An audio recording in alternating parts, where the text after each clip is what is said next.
Well, we're starting the day with a reprint of the lower ash pan, if you will. I beefed it up thickwise, changed some dimensions, and I lopped off the deck. Wasn't working. I put the deck up here on the firebox, and I've shortened it considerably. It's going to be a hint of a deck, of a real deck.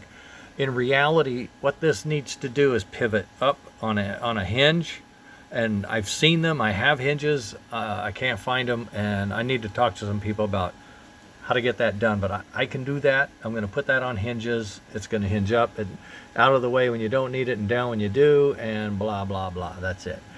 This part I'm getting beefed up. I'm cutting more meat on it. And the reason is I want this part to stand alone.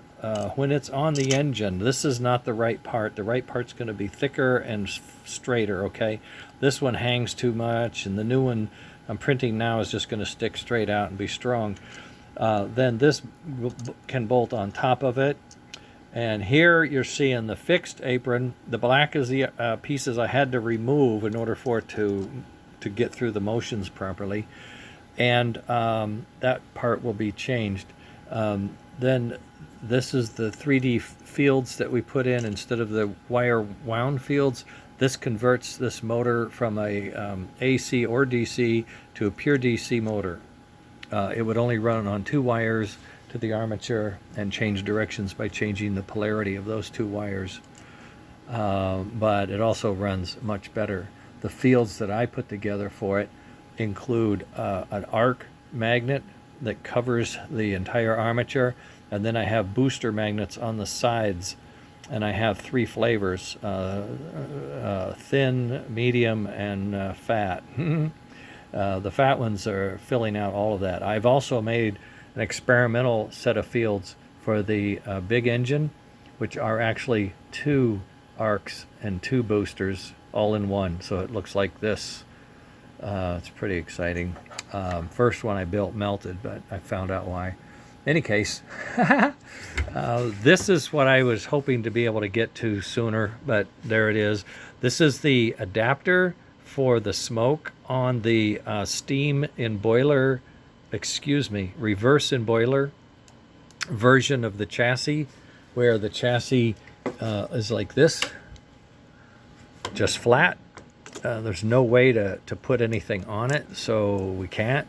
But what I've done is over time I had come up with this smoke house, a 3D printed smoke assembly.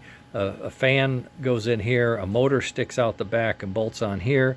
The lid is a PC board with a heat controlled heater and some other stuff, and it plugs into power, and it can run, it creates smoke, and then the fan is pulsed separately, and when it pulses, then you get a puff. That's called fan-driven smoke, and we've had them on Lionels for a long time, but they're cast aluminum parts. They're huge. You have to grind away half your chassis, literally, to get it to fit. I did it on Margaret's. Well, there you can see. Look at that. It's broken. I didn't even know that, but it's broken. You see it? The tab that stuck out is broken off. That's what's happened to this engine. I knew I was having trouble with it. I didn't know what. Now I know. The chassis broke because I had to grind away so much material to put the Lionel smoke system in there. So we had to create a flyer-based smoke system, and this is it. The rest of the thing you can see, I put some notches in the skirt for the oil grease boxes, and then here's all the components. I'm coming! That will fit all of these pieces in here. There's the mounting tabs for that board. There's the smoke. All of the pieces for everything we need. The speaker, the fan, the power board.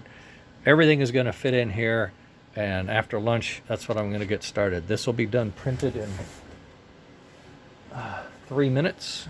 And I'll be done with lunch by that. And we'll be back and we'll be building, assembling an engine later.